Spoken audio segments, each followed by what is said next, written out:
Why not? Welcome, everyone. Thank you for coming to the second in the installment of Spring. We're going to call it Spring Verticals because it's not quite, but close enough. And actually, with the snowstorm, I'm not sure how spring I'm feeling. But we got two great ones here. Cab Franc, 13 and 14. These are my first two vintages of that water. I started at the beginning of 14, so I was tail end of the 13, so they were still in barrels when I started. So it's fun to come back to these guys after so long again. I know every so often we do these wines and one of those pop up and I like it. I actually was looking. We did a vertical not that long ago. I can't remember, but it was we did 15, 16, 17, and 18. So now we're going all the way back. And unfortunately, this is the last you'll see of these guys. You guys have them all. I think we had a couple 13s left, but the 14s, there's actually what you guys have and what I have here in West is all of it. So welcome. If anybody doesn't know who I am, George, one of the owners, winemaker. And I'm joined here by Wes Andrew, our assistant winemaker, as always, to help make sure I'm saying the right things. And to bring his youthful energy to the mix. So first off, cheers. Thank you all for coming. Let's have a nice night drinking wine.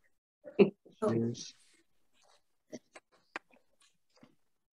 So I guess you guys also got one of these things just to help you take notes, look over some things. I'm going to bring up my trusty PowerPoint to give us some basics, and then we'll go into these vintages.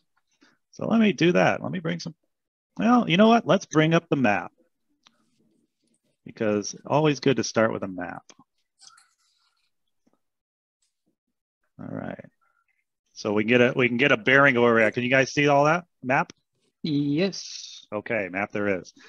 So just to get us started where we're coming from, here's our farm, and most of you guys have seen this many times. Those who haven't, this is the farm, and up at the top, you'll see the tasting room. It's right there in the sort of upper corner, and there's all these numbers, and they correspond to what we call blocks of grapes. So blocks of different varietals and plants. We're going to be going all the way sort of in the middle of it's not really even quite in the middle, well, almost. N6. So those two N6 blocks, those are our Cab Franc. So 3.75 acres, and there they are right in the center there. Next to Riesling, which we have like 9 acres of, well, actually, I think only 8 now. It's the biggest planting of one thing I think we have. Next to, well, there's Chardonnay, but of the reds, this is the biggest red planting we have. Cab Franc just grows well here, and it's the sort of red wine of the Finger Lakes. I don't know if that's official, but it's official for me. So there they are right in the center. We don't have anywhere else. It's just in that middle portion of the farm. Some of our different grapes will grow in different areas as we plant more. A space opens up, and we add something new there. But we planted those 2 big vineyards, and they have stayed there. And we'll probably plant some more Cab Franc in the future also, since everyone loves it so much.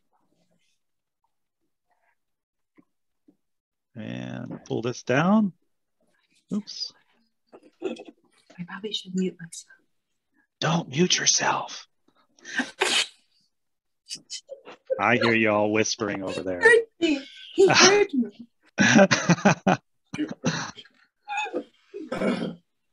All right. Let's get started here.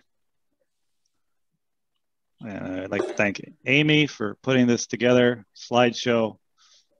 She used to be a professor, so she's good at slideshows. Ta-da! Oh, and you guys see that? Yes. There is Mateo. No. That was hamming it up posted on Instagram, and I commented, "Hey, we get to see the new tasting room." Yeah, it's yeah. There's some weird things there. I see all the flaws, of course, and it's still not much done. But as you guys come in, you get to see all the new changes. So these are going to be changes that are going to continue happening throughout the year. So every time you come in, it'll be even more different, as or else we'd be closed for like 6 months. So I got to do it in stages.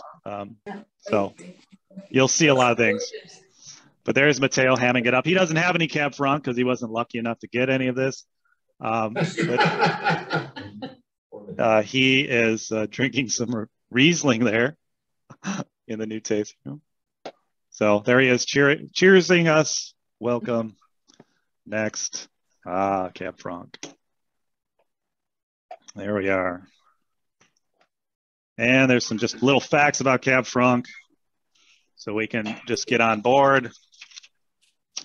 Like a lot of these grapes, like where did they come from? Well, likely from here, maybe from there. And common flavors, strawberry, raspberry. Bell pepper, we'll talk a little bit about bell pepper. I know Wes can't wait to talk about pyrazines. Common aromas, raspberry, bramble. I like that. And there we got bell pepper again. First introduced at Atwater in 1998, and I think that's when all of them got planted. And how do you get the gravel in there? Oh, that's the tough part. West works. We just take heapfuls of gravel and we just shovel it into the tanks. Yeah. Mash it up with our feet. Okay. Yeah, Wes is really good at it.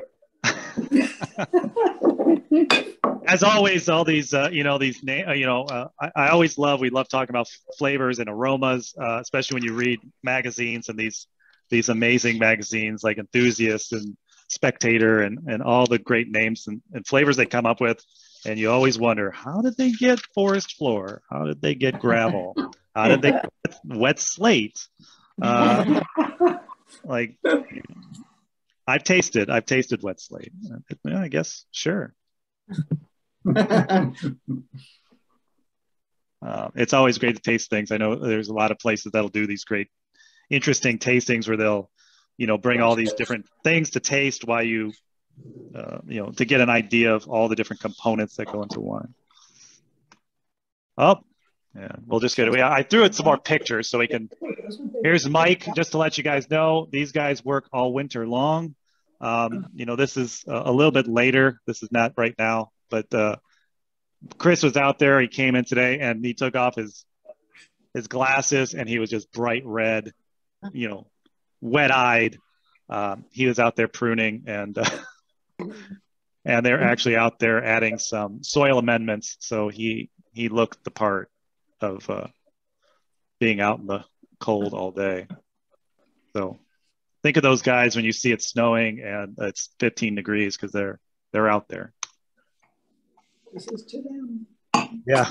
Cheers to these guys. All their work. To them. So we're going to start off with the older of the vintages, the Cab Franc 2013. So, our Cab Franc program has changed over the years since I started. This is pretty traditionally what we did. The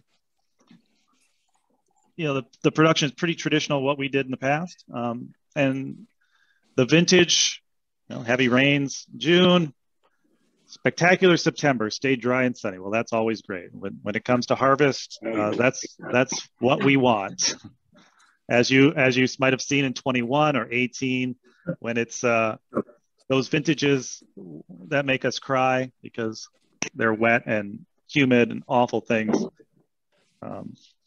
Unlike 20, which was an amazing dry year for us, we're hoping 22 is another 20, if such a thing could happen.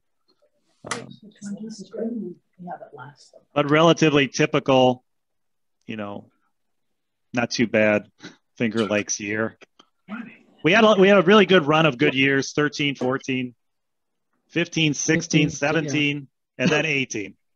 And then 20, 19 was good, then 20, and then 21. Not so good.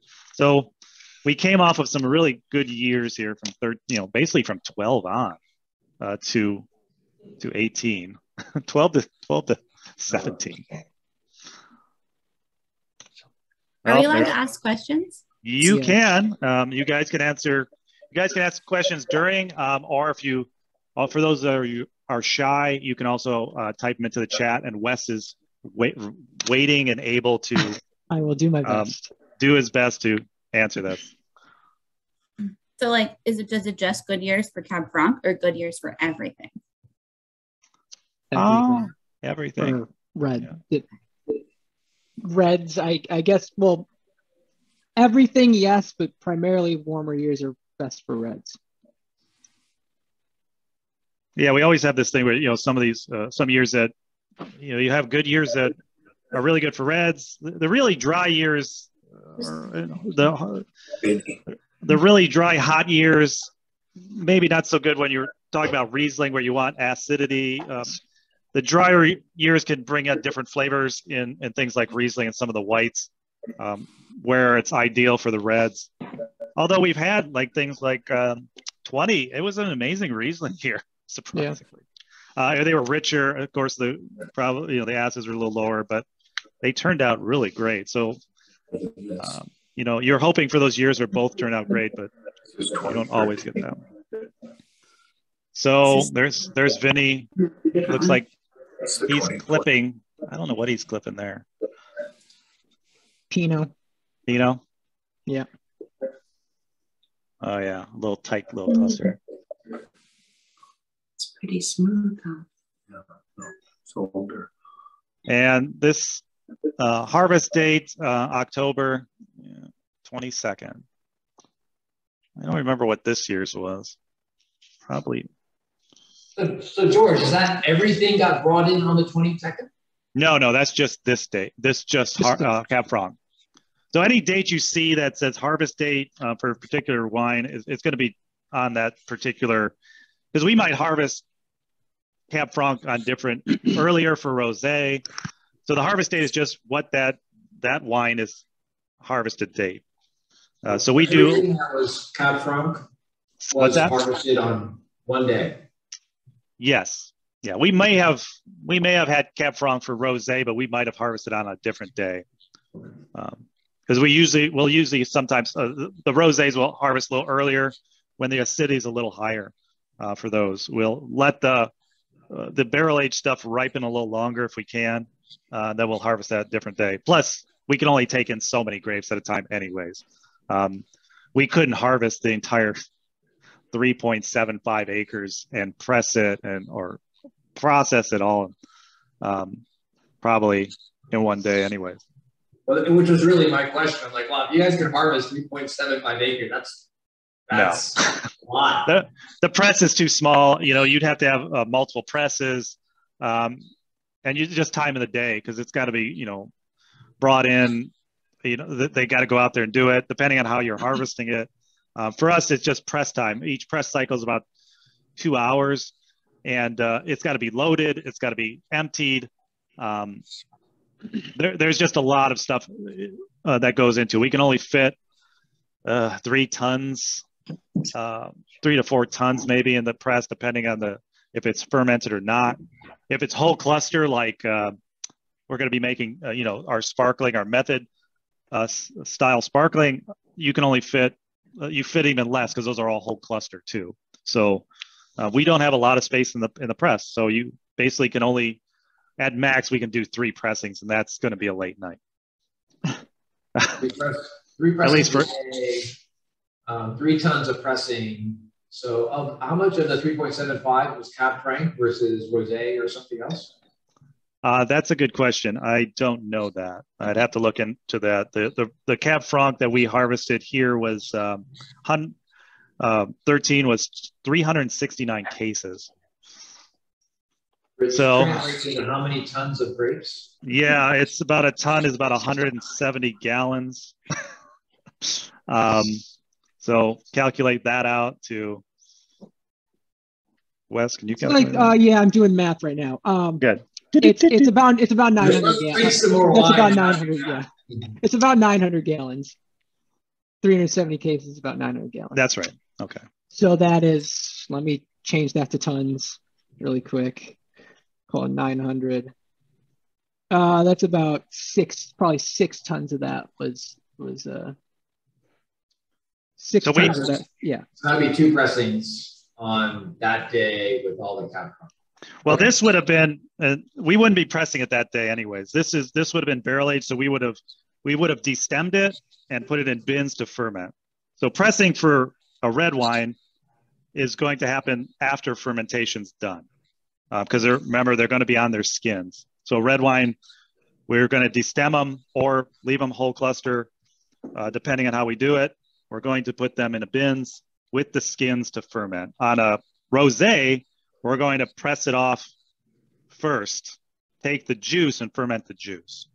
So rosés are made like a white wine, and red wine or the barrel age is made with its skins. So there is a difference. We wouldn't have pressed it on that day. We would have harvested on that day. The pressing would have been probably about 7 to 14 days after the harvest. I knew that, but yes, thank you. Okay. Yeah, these are all good questions. You forget about all these things as we're talking about them. I'm used to. I know this stuff because this is what we do every day. But it's good to reiterate how these things are made, and we'll go into that a little bit more too. And so, as you guys are drinking this 13, you could type in the chat if you like, or anything you're picking up, or smells, or tastes, or anything that's jumping out at you between this one. This one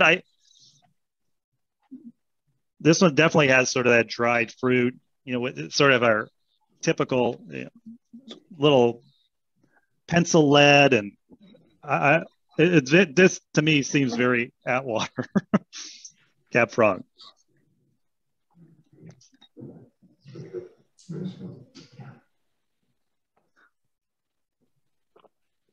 It's 14, sweet. Relatively low acidity. Both of these are 13% alcohol. Oak, this was in American oak primarily. I think it was 70% neutral and 30% new oak. We don't use a lot of new oak. It seemed like we must have a bunch of new barrels for that vintage.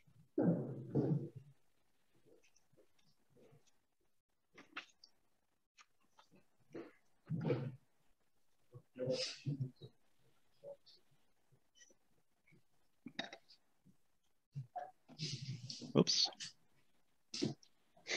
There we go. Anything from you, Wes? What do you think about this guy?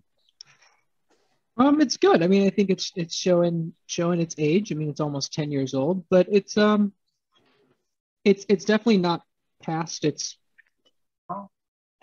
prime, or past its whatever peak, I should say. But I don't know. I get a lot of the kind of tertiary flavors, some cocoa, and like, I don't know, herbs is a very general term, but very savory and kind of herbal.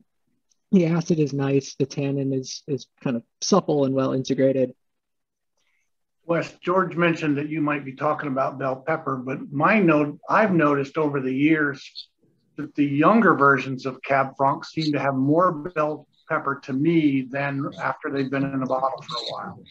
Yes, Yeah. we were just talking about that because we probably were going to we were going to talk about this. So Okay. yeah. Oh, did I give you a good segue? You did. Thank you so much. Sure. So Yes. Thank you. as we're just to get started, most these wines, this is sort of a common thing, the idea of bell peppers, and we'll talk a little bit about why people talk about that right now. Let's talk about it. So Wes, give us a little thing about pyrazines. So pyrazines are a chemical compound found in other things than wine, and methoxypyrazine is the kind of the base, or the general term. There are different kinds of methoxypyrazines, but it's basically, the methoxypyrazines are the smell and also the taste that you find in green, kind of like green, anywhere from green beans to grass to bell pepper to even jalapeno. You can get jalapeno as well. Bad things like it's asparagus. Yes, weird. Asparagus, bad That's stuff on the too. bad end. Yeah. Asparagus is what you really don't want. Bell pepper, you kind of don't love to have, depending on the year and the wine and what else is going on with it. And on the kind of the good end of the spectrum, you can just get a subtle bit of maybe jalapeno or just a little bit of green bell pepper, but you don't want a lot. Primarily, you'll find this in the Bordeaux varieties, which are Cab Franc, or this isn't all of the Bordeaux varieties, but the main red Bordeaux varieties, which are Cabernet Franc, Cabernet Sauvignon, and Merlot. A fun fact about Cab Franc, it is the parents of Merlot and Cab Sav, so that's why those three all have methoxypyrazines. And it's kind of a love or hate smell, taste type of thing. You either enjoy it in your wine or you don't. It can definitely be overwhelming in wines that were made with underripe fruit. It's primarily found in underripe fruit, but that's not always the case. You almost always find like jalapeno notes in Loire Cab Franc from France, and that's not necessarily because they're underripe. It's just kind of their terroir and what they get where they grow. And a good example of that for Atwater is in the cooler years, you'll get kind of more of the green pepper, not spicy, just like green bell pepper. But in 2020, if you taste the 2020 Cab Franc that's available, there is this subtle note of jalapeno. Like I really get a lot, or not a lot now, but during fermentation, it was big jalapeno, like overwhelming jalapeno. I remember Vinny being really worried about it because it was just such a surprise because it was a hot year. 2020 was dry and hot, and you don't expect to get that stuff. But it's Cab Franc, and some methoxypyrazines kind of pop up all over the place. So expect them if you drink Cab Franc, or mostly Cab Franc, but you can find them in Merlot and also Cab Sav as well. Yeah, I guess Cab Franc tends to have the most of all of the Bordeaux. Cab Franc tends to be, and that's why we talk about it. Yeah. Because it's sort of this thing that comes up with Cab Franc when people are discussing seriously about Cab Franc, and it's something I know when I started, and before that, this was something that Finger Lakes they were trying to stamp this out. Like there was this sort of push that you couldn't have any of this, no herbaceous notes. It was because we couldn't grow things here at Reds, and having this was bad. And so they did a lot of mitigation in the vineyards. Dropping fruit, thinning the crop, trying to get more ripeness into into fewer grapes. And I don't know, there's been sort of a shift where it has sort of become a little bit, people look for it. And I think the younger generation, there is a little bit more of a shift in expecting a little bit of that and wanting a little bit of that. It's not as there's not so much anger towards it as much as there used to be, it seems. And I felt like we didn't get a whole heck of a lot of it, and I think they were doing a lot of mitigation in the vineyards. But it's always going to be there in some form. Tends to be a little bit in some form or another. Also, with that, I've read some things, and it sort of anecdotally, we find that these sort of years with this, with the more bell pepper, they do age really well. A lot of these cool, maybe not the ideal years you think of, you almost call them thin years. Those wines tend to actually age really well. I'd say almost even like our 18 Blaufränkisch, or not Blaufränkisch, but the big blend. Early on we were like, how's this going to be? But the longer it's been in bottle, years that we've had, Vinny was like, "Oh my God, I remember that year was awful." We're you know, we go and taste these because we have them in the cellar, and they actually have aged very well and have really sort of come into themselves in some way. So there is some of these wines that you would think are underripe or have these pyrazine issues, maybe you thought early, can be years that age very well. So yeah, that's the. Does something happen to the pyrazines and the rest of the wine in the bottle over time as it sits in the bottle that tends to reduce the amount of change the flavor, I guess is what I'm saying. Yeah, I think they're all, you know, all these compounds are, you know, evolve over time. They're in a bottle. There's, you know, there's microoxidation that's happening through the cork. They start breaking down in different ways. They start, you know, all these different chemical compounds change over time. They soften, although I don't know now VA, but that seems to never go away. But a lot of things like this, you know, it's like having oak, you know, early on, you know, if you have a lot of new oak, it takes some time for that to soften. The same thing with tannins. Over time, those things soften up and they integrate into the rest of the wine. Sometimes it takes longer than others to do that. But that's what you're hoping for in aging. So if you're drinking the wine early, then you might not see how that happening. It's sort of fun, like we have, is being able to have wines that you're tasting over many years to see how they develop. And that's sort of how we get to knowing some of these things, like, oh, okay, well, 18, those probably be a year we would, if we could, you know, you'd maybe hold it back an extra year, although we don't always get that, we don't always have that luxury. But you might, you know, pull up the year after that, serve that first and let that one age a little longer. And then you'll be surprised sometimes where you know, people like that one sometimes even more. So it really depends. But pyrazine's one of those, you know, things always seems to come up when people talk about Bordeaux varieties, especially Cab Franc. And I don't mind a little bit of it. I think, like anything else, we always talk about balance. If it's just that, then it's not a well-balanced wine. If it's a little bit worked in and has integrated itself, then great. It just becomes another interesting component of the wine. Any other questions about that?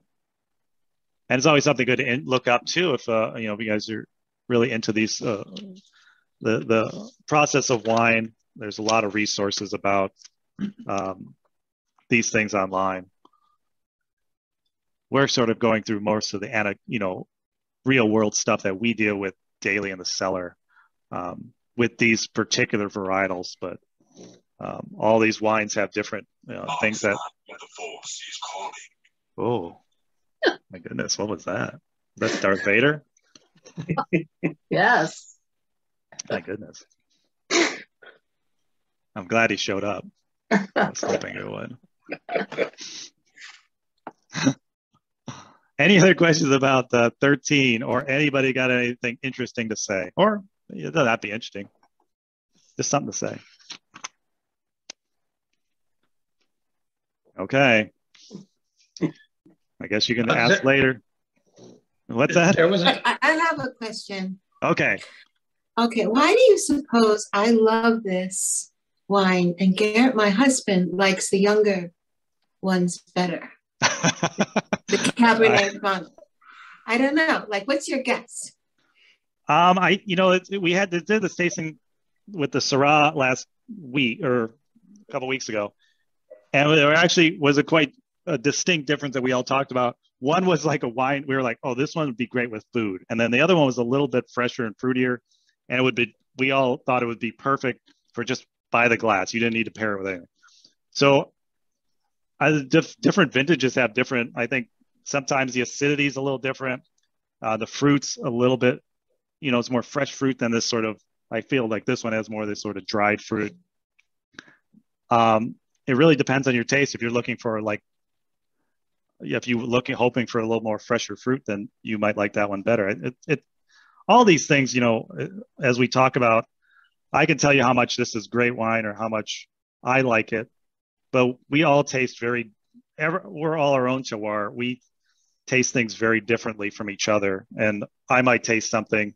And that's why I think a lot of times we talk about with the notes in the tasting room is we stop putting all that stuff, all those flavor notes and everything else. Cause I think what it does is it sort of forces you to think you have to taste something where it's kind of fun to see if you got it right sometimes. Sure. Right, so to speak. But I mean, is it really right? I mean, that's I think the thing. You're sort of forcing people to have to, and if they don't taste it, then they feel like, oh well, maybe I don't know what I'm doing. So I think I'd like to keep it for everybody. I think making wine a little more accessible is just having you really sit with it. And I think that's with any wine, it's taking the time to sit with it, because that's the whole beauty of wine. It's, once again, you don't want to be chugging it anyways. It's 13% alcohol. So if you're chugging it, maybe you should try something else. But being able to sit with it and letting it warm up in the glass, letting it, aerate, all these things is taking time to sit and enjoy it. And a lot of those flavors come out. They're not going to come out the first taste. You open up, pour in the glass, you're like, oh, I'm not tasting this. Or it's spending time with it, where you sit with it and you're smelling it and you're tasting it. It warms up a little bit. You taste it again. You're going to pick up new things every time you taste it. And I think that's what I think for us in the taste room too, is being able to have you experience it with us instead of us telling you what you're supposed to be experiencing. I would prefer that you guys taste it and tell us what you're feeling and then discuss it, as opposed to just being told, I'm supposed to taste this. This is supposed to be what I want to drink. You might not like what I like.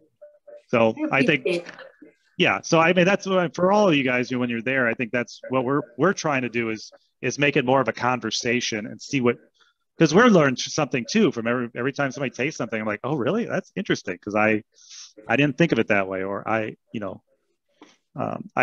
think it should be more of a conversation, not just this, experts tell you should taste this.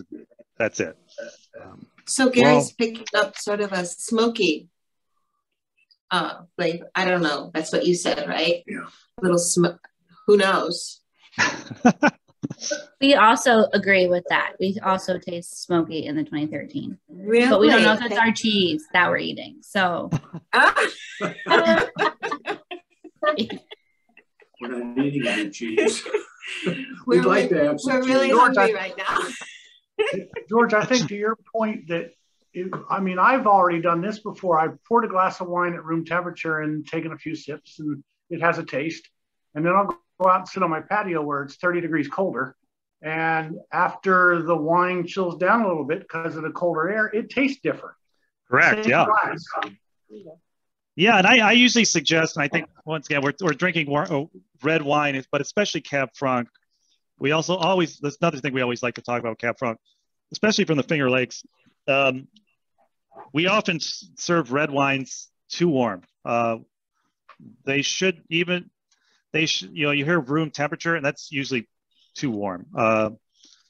It's cooler. I usually want to serve them a little cooler, because they're going to warm up, and then they're going to start, once it's already warm, unless you have some way to cool it down, usually you go sit on the porch where it's not cool, it's just going to be warm, and you're going to lose a lot, I think, of the experience. I would prefer to serve them cooler and let them warm up in the glass, as opposed to be just being warm. You're going to get a lot more. Yeah. I always. Like 60 or 55? 55 would be more apt. Yeah. And That's like I why said, we keep ours in our basement a lot. Yeah. And if it got colder, I mean, that's fine too. I'd rather it warm up in the glass than it be already too warm, I guess. Especially Cab Franc. I think Cab Franc has this sort of very fresh fruit body. And if it's too warm to start with, I think you're losing a lot of the experience with it. But I think, once again, in general, A cooler would be better to start with. You know, there's a lot of surface area in a glass. It's going to warm up quickly, especially you holding on to it. So that's another thing. By the time you pour it and get in the glass, if it's already warm, it's going to be even warmer. So by the time you got a cold wine, you pour it in the glass, you know, by the time you grab it, everyone's poured it. By the time you're grabbing it, you're moving it around, it's already warming up quite quickly. So depending on where you're at, if you're outside right now, it's not. But just in your living room, it's going to warm up quickly. So my suggestion, and Vinny loves to talk about this too, especially Cab Franc, is to cooler is better when you're pouring these. There's always a chance it'll always warm up. So, all right, let's move on to 14. Harsh winter. Oh yes, I remember this winter. No bud damage directly due to our vineyard location. Cool spring. Yeah, because we always worry about it gets too warm too early. The grapes start waking up, and then you have a terrible frost, and then you get bad damage. So we don't like that either. Well, farming's hard.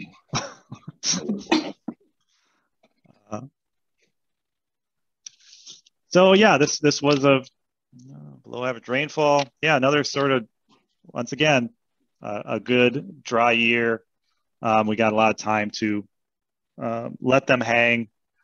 We didn't have to worry about, because that's another thing. You have a bad year, you don't necessarily want to leave them out there any longer than you have to, because things start breaking down.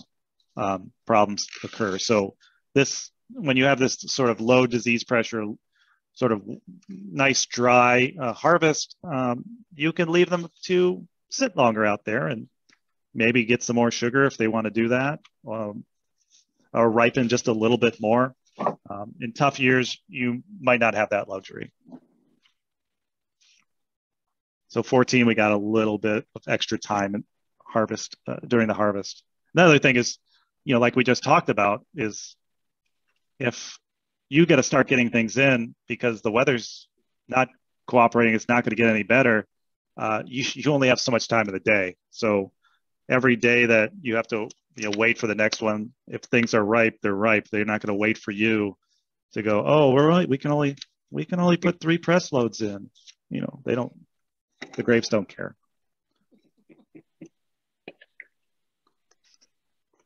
All right.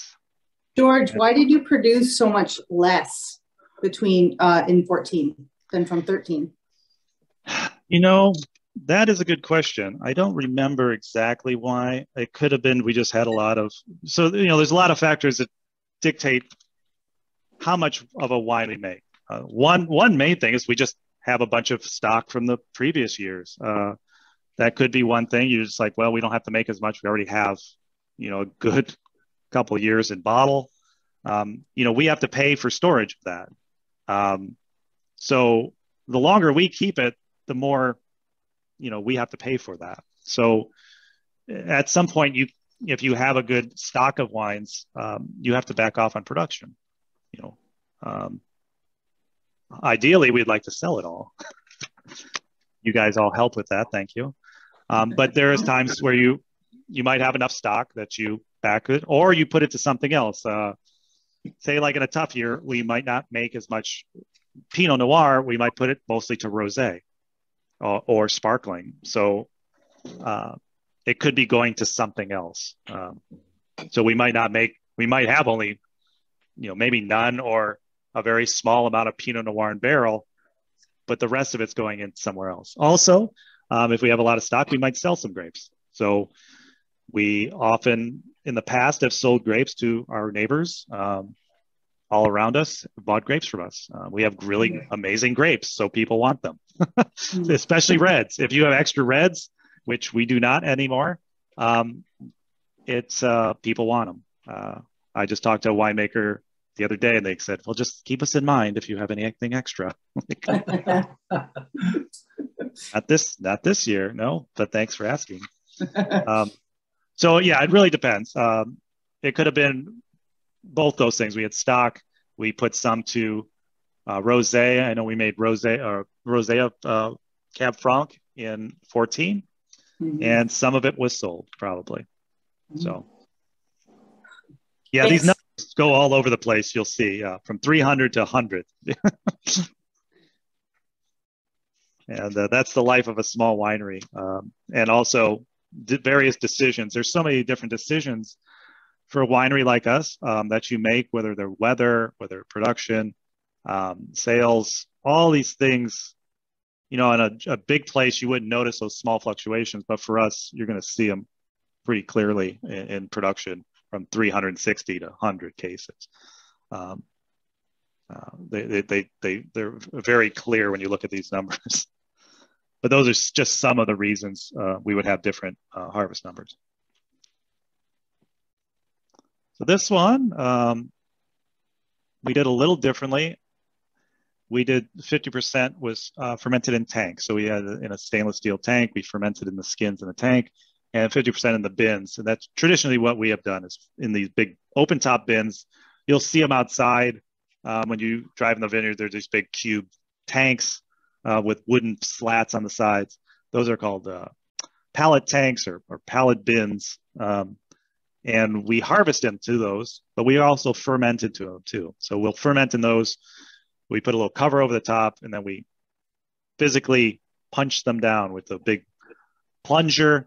And so we stir them and keep the skins moist during the fermentation. It also helps some extraction by doing that too, by constantly agitating the skins and the juice and the wine together.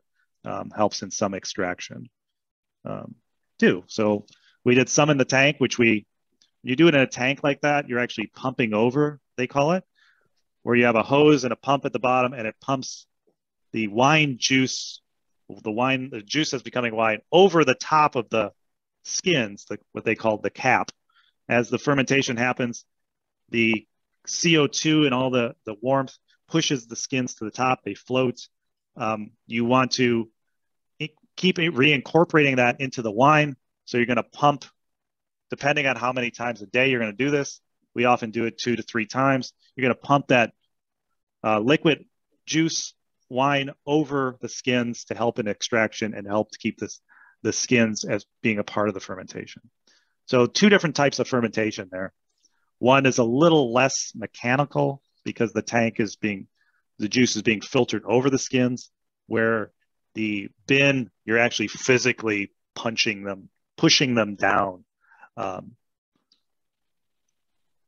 that we still do both of those now in Cab Franc. A little bit more in tank now, as we can talk about. Currently we actually are doing, this was traditionally how we did things. These mostly in the bins.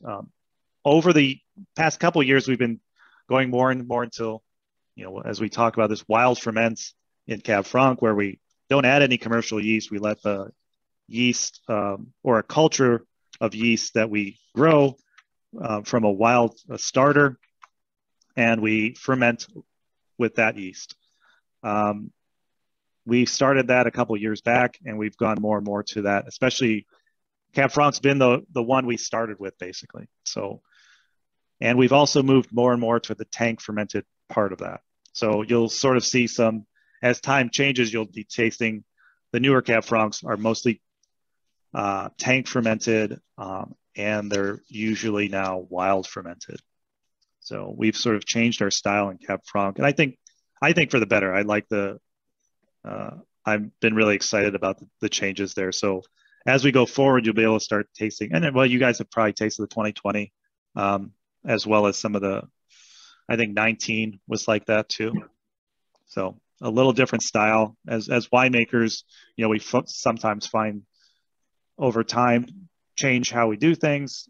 Not always, but for Cab Franc, we wanted to sort of differentiate and make a better Cab Franc, and that's what we've been trying to do with that by changing how we ferment and how we things. We did trials. We've talked about this and some of the other things where we did half of one way and half another way. And we put them in different barrels, age them, and actually taste through them and find what things we like about each and sort of make decisions about how we ferment in the future. Once again, we only have one chance of this a year. So we try to get as much information as we can from each year to inform us to the next year. But often these kind of changes take many years to develop, and we figure out how we want to do them. So this is not something we sort of fool with like haphazardly. This is stuff that we've been thinking about for many years and have implemented over time. So we're not that sort of young and carefree where we just make, wacky changes on the fly. This is stuff that's been thought out, especially Vinny. Vinny's a very thoughtful winemaker. And so we don't do anything without really doing small batches or really thinking about why we're doing something. You always are thinking about why you're doing these changes. Is the changes going to be something that's going to make a better wine? You always got to think about why you're doing things and for what reason. If the reason is just, because it sounds cool, well, it might sound cool, but is it actually going to make something a better wine as opposed to just sounding cool? So we weren't quite convinced about the wild stuff for a while there, but we tried it out, worked with it, and we found there was something there beyond just the idea of it being cool. We liked what it was imparting into the wine, and we felt that those components were actually making a better Cab Franc.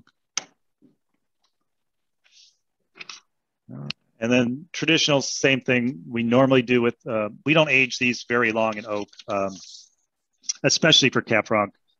9 months, 10 months is usually the limit for Cab Franc for us. The Cab Sav, we might age a couple of years.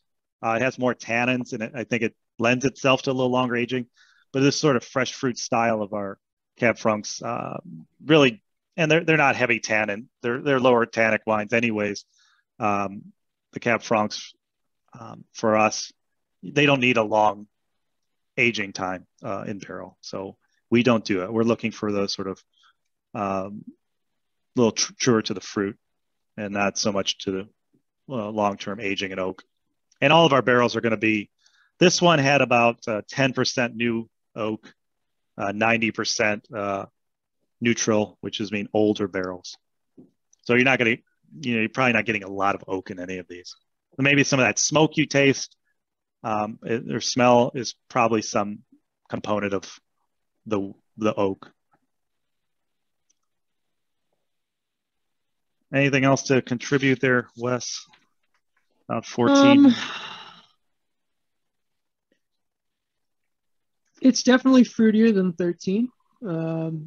And the residual sugar, if you didn't notice, George, is a little high. Yeah, I saw that. It's a little high for a red wine. Yeah.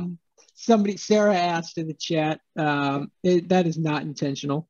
Yeah. I don't think it was. I wasn't there in 14. I mean, this does not seem like that. Actually, no, I feel like there's a little, I think it comes off as fruity, which is good, not necessarily sugar, but let me see here.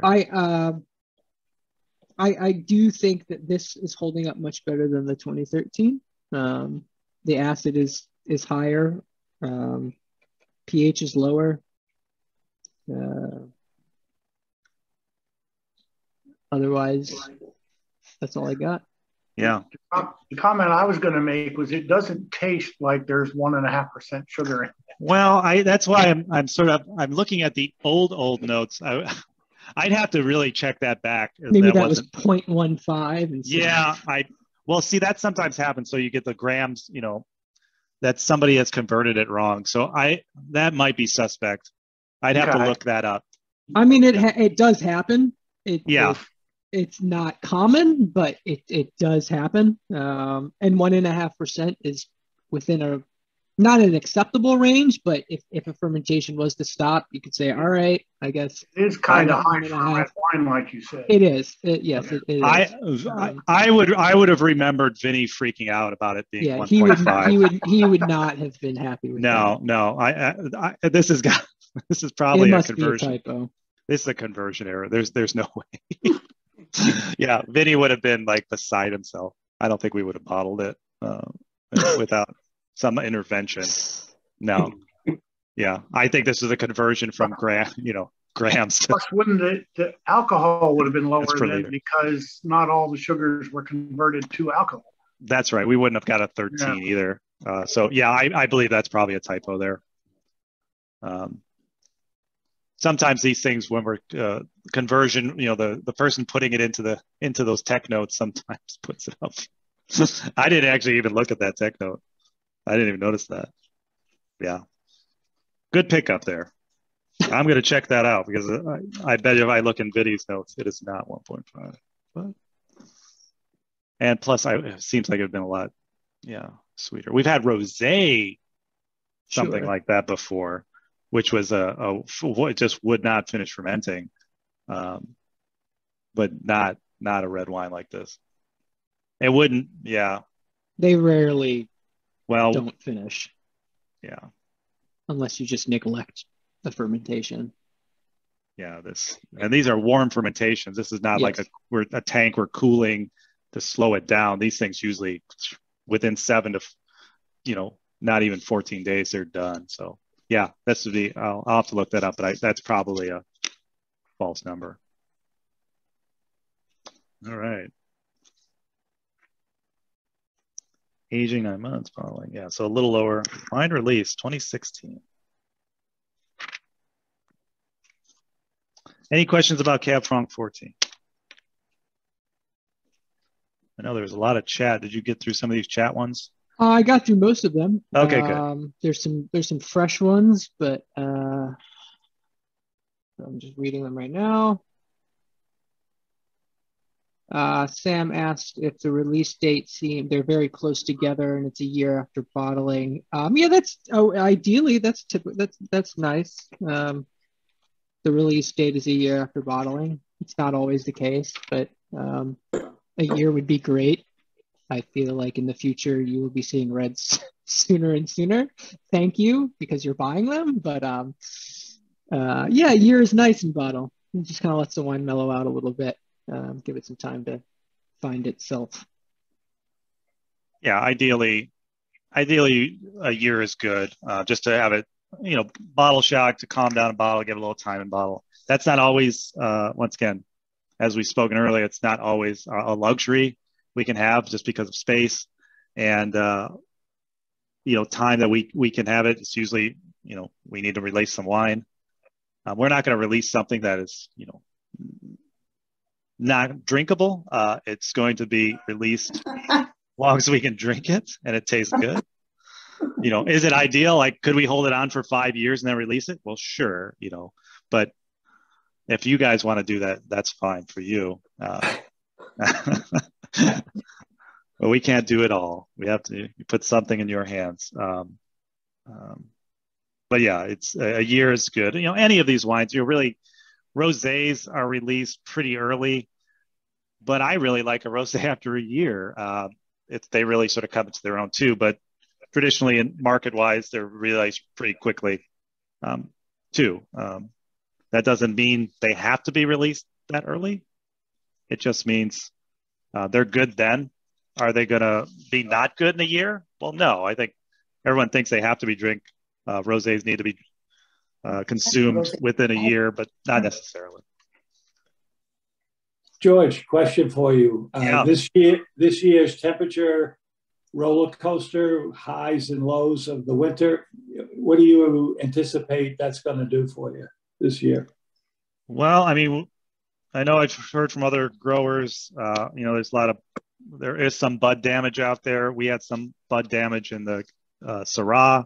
So when you get these cold nights where it's negative 11, 12, you're bound to have, depending on your site. So we have a relatively good site, so we're having less damage than most others. But I talked to some of the folks at Damiani's, and they have some lower sites, a little bit more marginal sites that don't like this kind of temperature, and they had some severe damage in a couple of the vineyards. It's these really cold temperatures, and depending on how long how many hours of it being cold and sitting in the vines, you can have more and more damage. That's not to say they might not be able to pull out of that. They have other buds, secondary and tertiary buds that can come out But in some of these things where you get 90% bud damage, you're talking you may not have a crop that year, or you may have to prune differently. A lot of this is information that we would need, Chris would use to decide whether he needs to do different pruning or not prune at all, or to leave more canes out to compensate for canes that might have severe damage to them. So it's just, you need to know the information so you could mitigate by doing different things if you need to. But yeah, these kind of cold temperatures are always a problem with grapes out here. George, a question on the cold temperatures. Is it harder on the vines to be an extended, just really cold stretch, or is it harder when they go, very negative and then warm and then negative again, like we're seeing right now?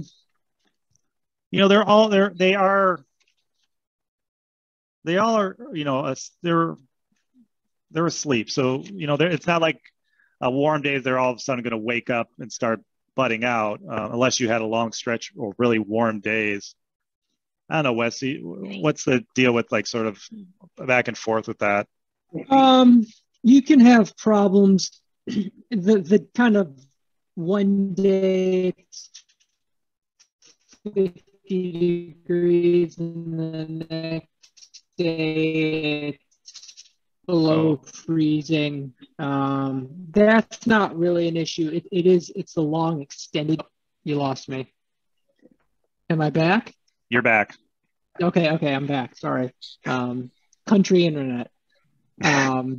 It's the long days. It was a great effect, though. That's why you were going through that. It was a great time to have the slow audio. That's really perfect. Good. I'm probably will cut out again, but hopefully I won't. So I'll get this in quick. The long days that are like 50 degrees plus, so if you had 5 days at 50 degrees plus in January, you're in trouble. Because then your vines are going to start waking up. But the day, when you have one day that's 50 degrees and the next day it's 30 degrees, you don't really have, you don't have to worry too much. You can run into issues where your trunks will explode. So on those days that it's like 50 degrees, the vines are taking up water and nutrients and they're getting ready to go. They're getting ready to start sprouting buds, so water is flowing through the xylem and the phloem of the vine. They're in full gear. And if they're in that mode and all of a sudden it's below freezing, there's water in those vines and they will literally freeze and explode. They'll burst. We don't really have that problem in the Finger Lakes. It can happen very rarely. But I guess to answer your question, the dips and then the highs kind of back to back aren't really a problem. It's more of the sustained heat and then a freeze that's the issue. Or a freeze in like late April or May. Because then your vines are out. They're having, they're growing at that point. The buds are out most likely for some varieties, hybrids, fauche. If their buds are out, they're exposed, those leafy greens are out, and they get a frost, they're done, they're dead. Good luck next year, basically. All right, great. Thanks, guys. That helps. You're welcome. Yeah, it's always those sort of longer time things. And longer, it's at negative, negative. That's another thing. You're going to have more and more, longer it is like that, the more damage you're going to have. Wouldn't your blocks down closer to the lake also be moderated by the body of water temperature, that their temperature swings aren't quite as bad as ones up closer to the tasting room? Yeah. I don't know. Go ahead. Not so much. Not enough elevation and distance to make that much difference. I think we've seen ones that are closer to the closest to the lake, actually, because you do have cold air. It's going to go stop and hang out on the lake. Like we actually had some damage. I think the one lake it's cold, it stays colder longer than the air around the top, especially like I said, when air is going down and then stopping somewhere, it's going to. So I think we've had issues where we put fauche down by the lake thinking that would be nice. The problem is at that time of year, the lake is not necessarily warm, and cold air coming and settling on the top of the lake, if it's right at the same level, you're going to have that cold air sitting by those grapes down there too. And for something like Foch that buds early, it's amongst the first. It is, for us, it is the first stuff that starts budding. It's going to be damaged by that right away. So if you got these shoots coming, a couple in shoots, you get something like, 5 degrees, or something cold like that. They're basically going to freeze. They're going to melt. They're going to die. Hopefully you don't damage any of the other secondary or tertiary buds, but you're also going to slow you're going to slow them down. You basically, they put all this energy into that. It's gone. They're going to have to start again from a bud. It's going to change their timing and everything else. So you definitely don't want that. And we all freak out with late frosts, and you see that around the world. They had these problems in France not that long ago. You see all these guys with that. They're lighting little fires throughout the entire vineyard. They're using fans to blow air so it doesn't settle with cold air settling. There's all kinds of mitigation efforts, but they're not always. It's some people, I think, would even spray water on them, so they sort of put a frosty coating over them so they would protect the buds. When you're in that mode and you have to do that, good luck. You're basically in crisis mode and mitigating the damage. But it does look cool when they light all those little fires in the vineyard. As long as all that burns is the fire and not. Yeah. Well, yeah, it's good though. It's a fun picture to look, but I know I wouldn't want to have to be lighting all those fires and sweating out, being in tears probably if I saw. Yeah, that once again, farming is hard, and it's you're stressed out one way or the other. You're stressed out. Harvest is coming and it's raining. You're stressed out in the spring because you're like, I hope, it's all of a sudden you get these 60-degree days. You're like, please don't drop, to 10 degrees tomorrow. There's these, especially certain times of year that you are just really nervous about things. And that's, once again, that's just farming. And spring late frosts are the ones we're always going, it's not quite, that time, it could happen. You never want to say, oh, I think we're done. Frosts are over. As soon as you say that, that's the next day. There's frost warnings, and once again, we're all drinking heavy, hoping it doesn't happen. Summer 2020 was so wet and humid that. Oh yes. At least you work at a place where if you need to drink heavy, you can. Yeah, well, that's right. Depends. Yeah. Yes, 2021 was a tough year. We had a lot of disease pressure. Not only was it was wet and humid, but it was also warm in the evenings too. So we had these warm nights. So that makes it even worse. So you have warm and humid, and then the evening's supposed to cool down. Well, if it doesn't cool down, then it's just warm and wet, humid in the evening, which gives all these mildews and things more fuel to do their mildewy things. It just makes things worse. So if you're going to have disease popping up with that warm, humid stuff, it's going to pop up quicker. You're going to have it more diffuse, and you're going to be fighting it. So, 2021 was a tough year. I think we did pretty well mitigating things, but it's always tough. You really have to.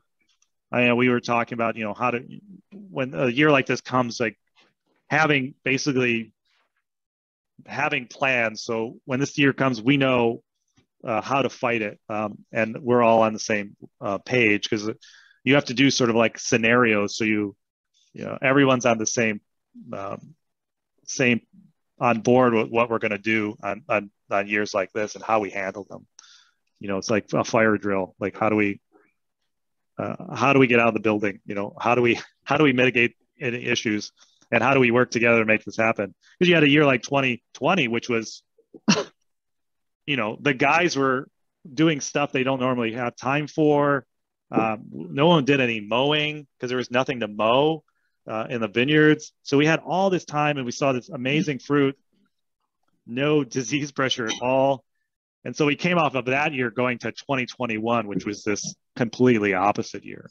So, you know, you can never be sort of, you always have to be sort of on, you know, just be aware, remember that, you know, the next year might not be what it was the previous year, and be ready to do the stuff you need to do to make it as best a year as possible. And like I said, with that, there's going to be choices we're going to have to make. You know, we're going to might harvest things early. We might not, like I told you before, for something like Pinot Noir, we might say, hey, let's harvest early. We're not going to have the disease pressure we would in a fully ripe fruit. We're going to make sparkling, which we did. We're going to make rosé, which we did. Those are going to be amazing wines because we harvested them when they needed to be harvested. If we would have waited early, and we did take some barrel Pinot, there's so much more disease pressure that's going to happen once they start ripening to that extent. So in years like 2021, 18, we're going to have to make decisions about, well, we might not have like 18, we didn't make any barrel aged Pinot. It all went to rosé and sparkling. And that's just what we do. We're trying to make the best wine, and I'm not going to make, most of us aren't going to make a Pinot Noir, barrel aged Pinot Noir, if it's not going to be what we want to make, and the vintage doesn't call for it. We're not going to make it just to have a 2018 Pinot Noir. We're just not going to have a 2018 Pinot Noir. We're going to make a 2018 Rosé of Pinot Noir, and we're going to make a 2018 sparkling Pinot Noir.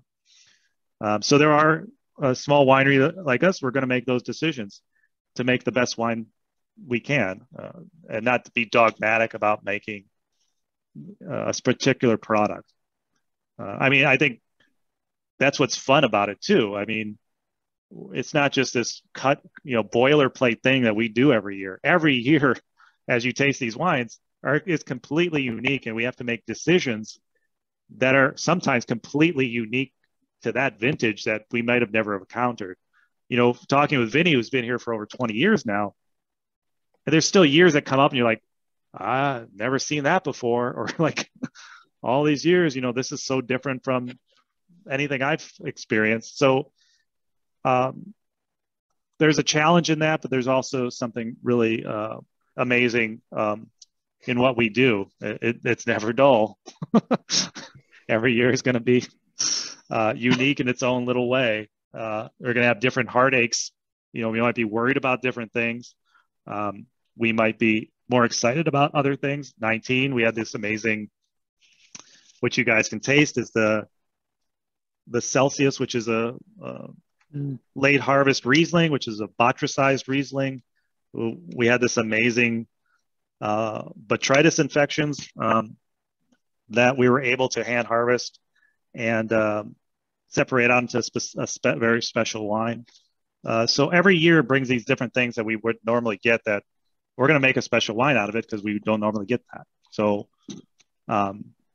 you don't have a lot of time to think about these things, and you really have to make decisions quite quickly when it comes to whether you might have to change what you're going to bottle. You might only be making 100 cases of something as opposed to 400 cases of something.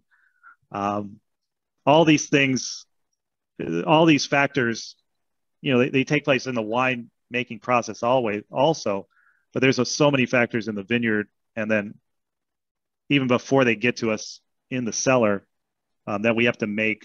And then all those early decisions are going to affect what we actually make in the cellar on top of it. So yeah, it's once again fun, but sometimes stressful.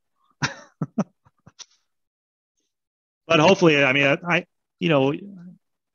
I like that we're able to sit there with verticals and sort of taste how different one vintage is from the next.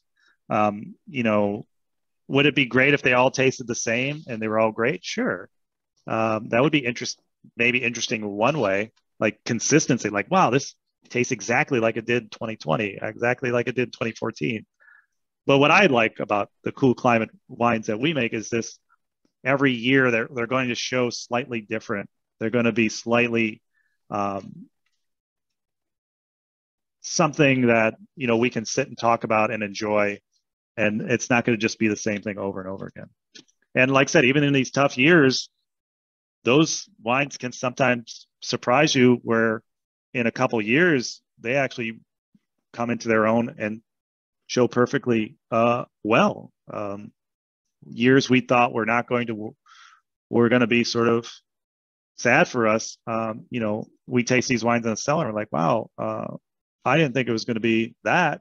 That's great. I think there's a lot of that too, like where we worry about something and it ends up, like I said, we're worried about pyrazines, and then, you know, in the end, we have a great wine. So, any other questions? All right. Well, I guess we got a whole hour and 40 hour, Yeah. over an hour, you guys. Good questions. These are always fun to do because there are, and having everybody ask questions is great because it gives us something to bring to everyone. I think I got. Thank you, George. Yeah.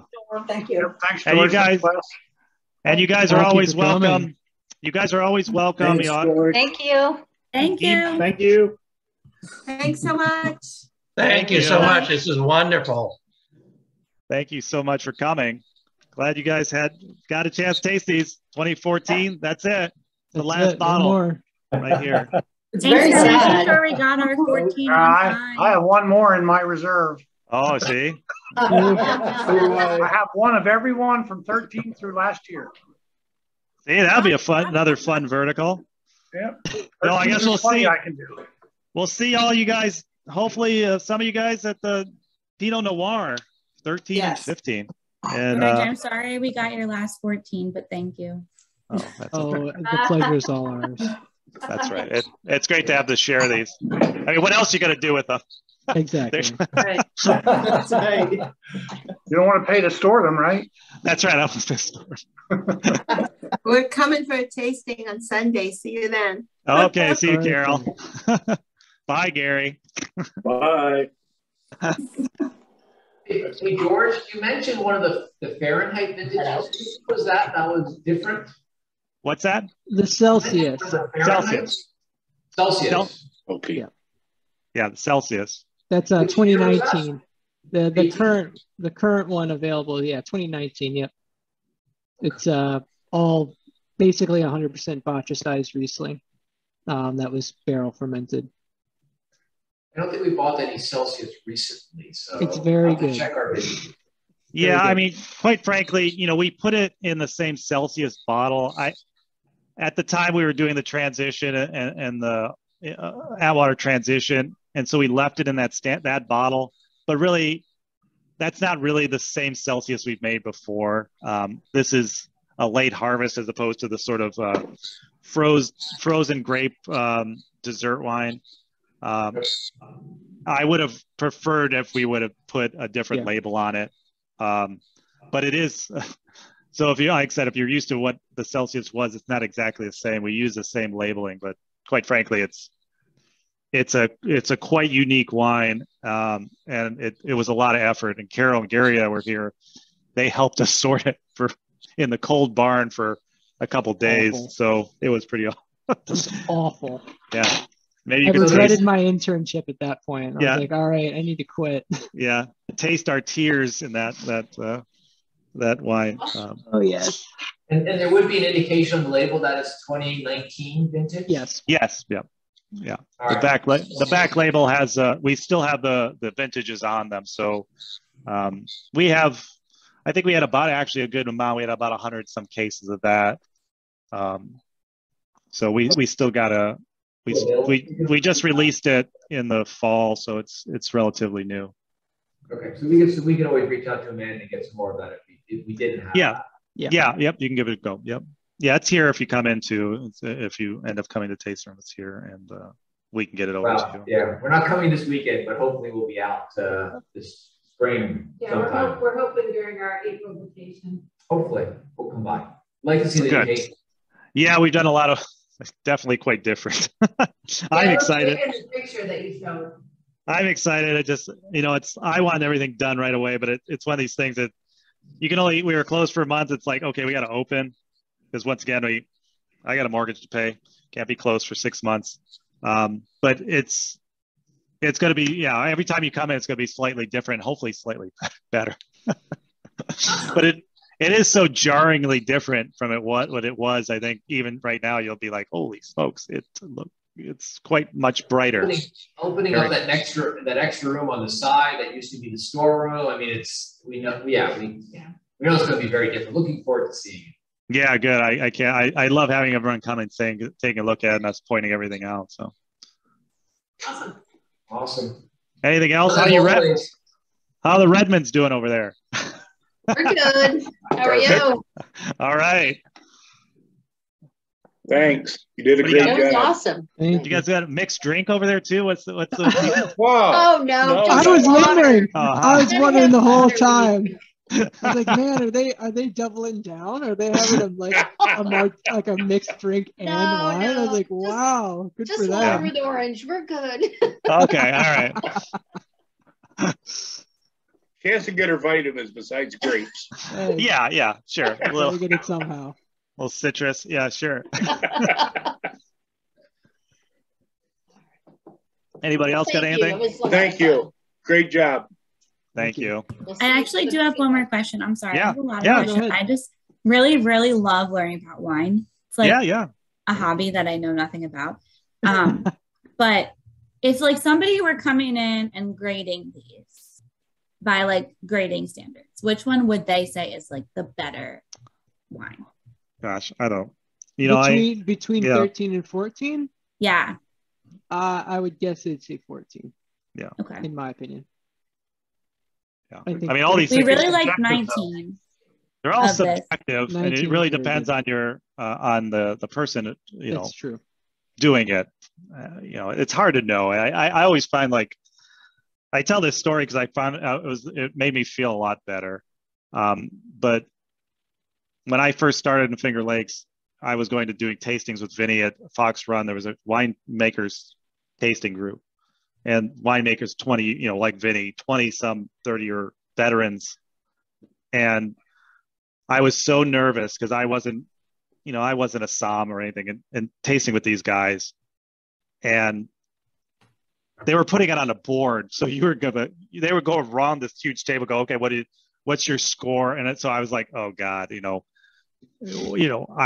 what can I say to this? And some of those, one guy was like, once again, top winemaker goes, I think this is the best wine. I think this representation just for me is just pinnacle. I think it's amazing. And then the other 20-year or more veteran goes, what are you talking about? This wine is awful. I hate this. I can't this. So he goes off about how terrible this wine is. And the other guy's just, he's not backing down. He's like, what are you talking, and I instantly felt much better because I'm like, and that was sort of a lot of things that those tastings where it's like, it sort of put to me that there is, once again, there are things that are quantitative in wine tasting, that there's faults, there's things, there's characteristics that are quantitative. You can say, okay, this is that. But there are a lot of other things that are very subjective and really determined on your preferences as a drinker, as a wine connoisseur. And it's those things that I find the most interesting is just how people taste so differently. And really, when you do these blind tastings, if they were doing each, it'd probably be better to, they did it all separate and wrote it down and then they passed it out because you are influenced by others around you. I was completely nervous about saying anything that would be one way or the other because, once again, you're faced with the peer pressure of these people that you think are your superiors. But I think sometimes an honest thing without all of that around you is sometimes something better than being sort of under that. So it really depends on how much you want to put your faith into all of that. I tend to sometimes, I find the things that are, once again, there's baselines of all this stuff. If this wine had, the 13's a little older, it's definitely not as fresh as this one. Yes, this one's, in a good spot right now. It tastes great. But there's other things. Once again, if there's faults, I don't like a lot of VA. Some people can tolerate some of that, which is volatile acidity. It's sort of plasticky to me. It's very chemical.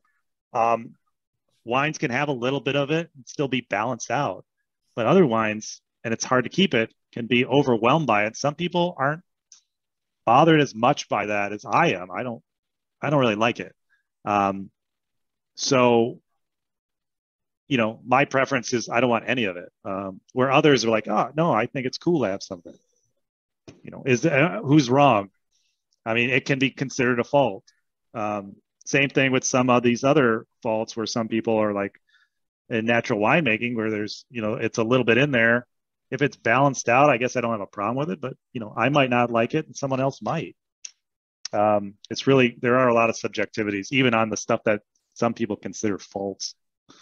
For me, some of those are just, I don't want to drink it. Other people find them interesting. So I don't know if that helps you and helps it. No, I just was curious. We're getting the 2020 hopefully soon when we get our next subscription box. So good. You can give that a go. Yeah. We'll try all the different ones. All the different ones. Good. Okay, well, I'm gonna go. Amanda looks like she's grading test papers. I'm organizing for the pickup this weekend, and I tapped your shipment today, Sarah. So personally, thanks, Amanda. Oh yeah, I saw the email. Yes. I keep getting 12. I should have just stayed at 12. Every single time, I'm like, I just want 12 bottles. Well, I can't drive there and get it. We're too far. So we just order 12 all the time. You can just put some pictures up on your computer while you drink the wine and imagine that you're there, or look at our webcam on the website. He's never been there. I need to take him. Yes, definitely. Oh, yeah, but when the season's on, and then you can go outside and relax till sunset. Spectacular. Mm-hmm. I've been like 3 or 4 times, or three times, and he's never been at all. So yeah, he needs to come in the summer, and then you guys come at the evening so you can watch the sunset. Yeah.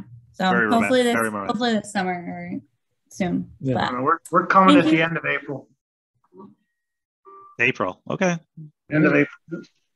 Hopefully your new tasting room will be mostly done by then.